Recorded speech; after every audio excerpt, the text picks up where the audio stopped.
ఎటువంటి పరిస్థితుల్లో సరే నడిపించగలటువంటి సమర్థుడి కింద ఆయన మనకు అనుగ్రహించబడి, ఆయన ఏ రూపంలో ఉన్నారు? సన్నిధి రూపంలోనే.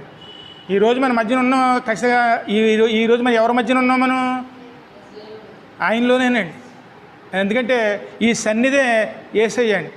ఆయనకి మన మధ్యవర్తి, ఆయనే శిగురింపజేసేవారు.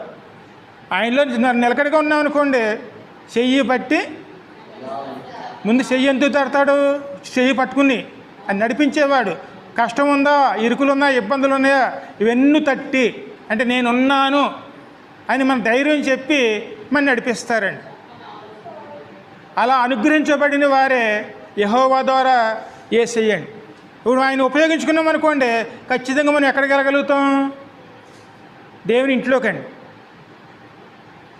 అందుకే మనం ఎవరు? మనం దేవుని ఇంటివారు. మనం దేవుని ఇంటిలోనూ మనకు ఆయన